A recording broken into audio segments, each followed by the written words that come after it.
Kanoy ancestral house on Apolinar Vélez Street.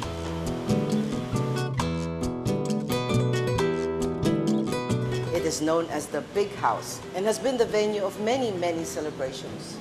There are many celebrations because the Kanoys are a successful family, whether in business, enterprises, and family life. They attribute that to hard work, to honesty, to social concern, and faith in God. The Kanoy family is one of the most prominent families here in Cagayan de Oro. Their patriarch, Mariano Kanoy, and his wife, Laureana Rabe, settled here from Cebu. They had 5 children. Both Kanoys were from the academe, and when they retired, they settled and set up other entrepreneurial businesses. They pioneered in broadcasting, newspaper publishing, technical education, and of course, they set up the very first-class hotel here. We are in what used to be the dining room of the ancestral Kanoy home in Cagayan de Oro. It was built during the pre-war years, I understand.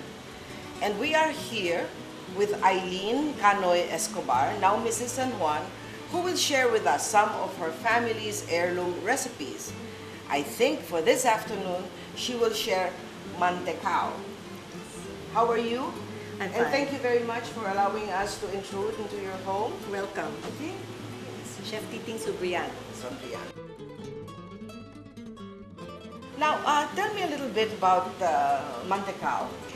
As far as I can remember, when I was still small, we lived in this house, and my grandmother, Laureana Kanoy, this is her recipe.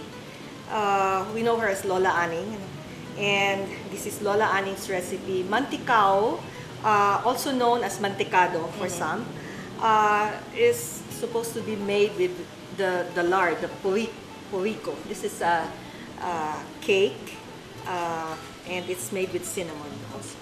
Did you learn this from your grandmother directly? Yes.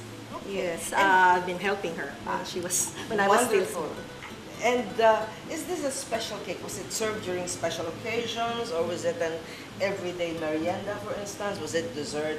My grandmother was very fond of hosting parties, and this was a regular fare in her parties. She would also make this for merienda, for other occasions also. Okay, we have here, it's already pre-sifted. This is about 4 cups of all-purpose flour. Put that together. This is going to be, we will be mixing all these dry ingredients. Okay. And this is our half-cup cinnamon, ground cinnamon. I was told, although I haven't witnessed that with the others, they use the bark?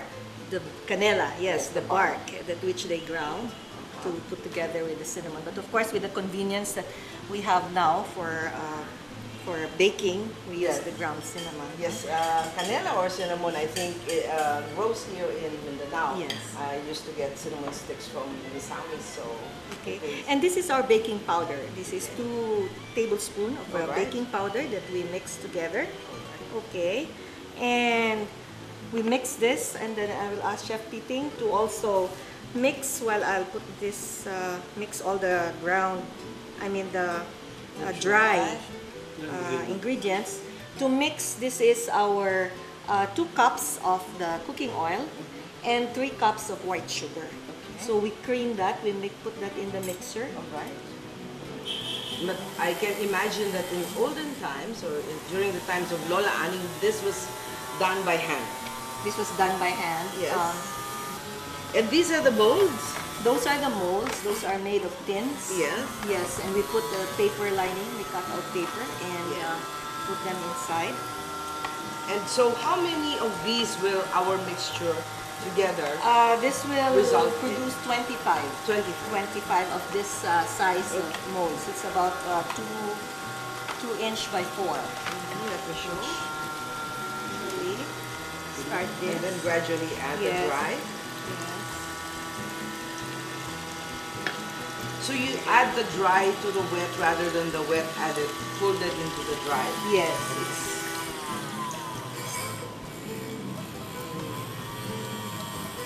you can also alternate this. We have also here 3 cups rather of milk. Yeah. The milk has to be fresh, evaporated. This is fresh milk. Fresh milk.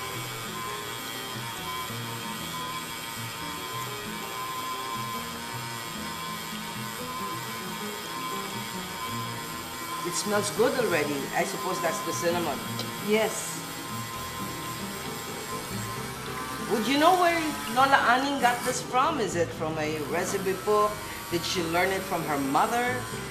I figured that she was a home economics teacher. I see. And so where she got the recipe, I'm not sure. But we have her recipe kept she has this old cookbook, a thick one, which she wrote on the back. In one of those blank pages of the cookbook, she wrote the recipe Fantastic. Fantastic. But I dare say that this is Lola Aning's mantecao because she has cooked it for so long, passed it down the generations. The family owns it, in effect.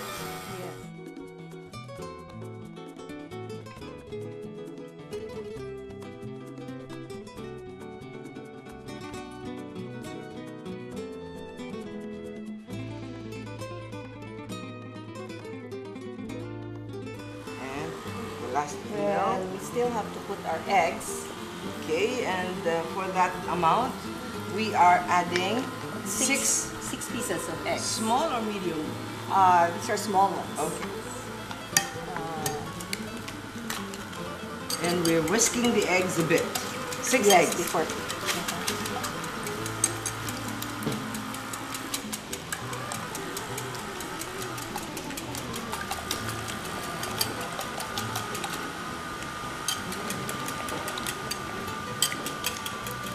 So that I can also mix add more of the dry ingredients.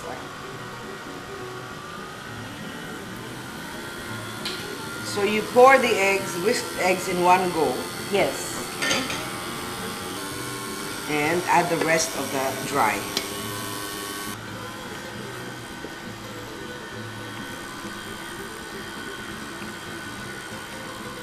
After putting this in the molds, we have the oven at 350 degrees. Preheated? Preheat Do you the, preheat? yes, preheat the oven at 350 degrees, and this should be baking in.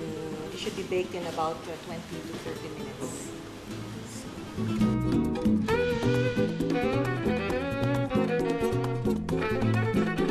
And so you have it's half of the About of the half, mold, about yes. half of the mold.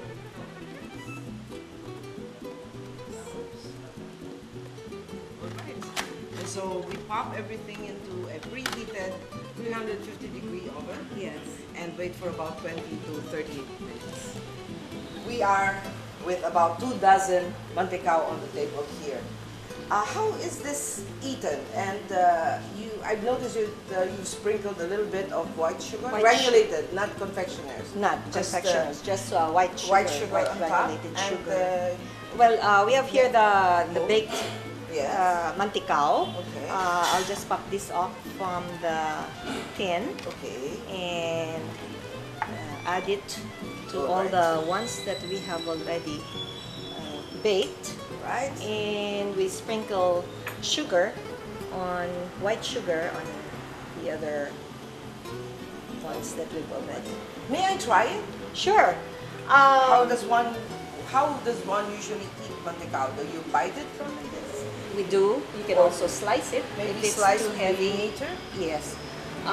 But the way the paper is cut also, it's easy to peel off All right. here. Okay.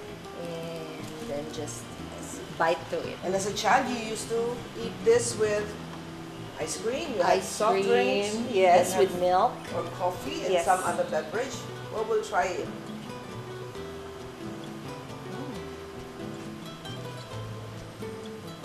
Very good. But then I'm partial to cinnamon. But thank you very, very much for letting us into your home and for sharing this heirloom recipe with us. You're welcome.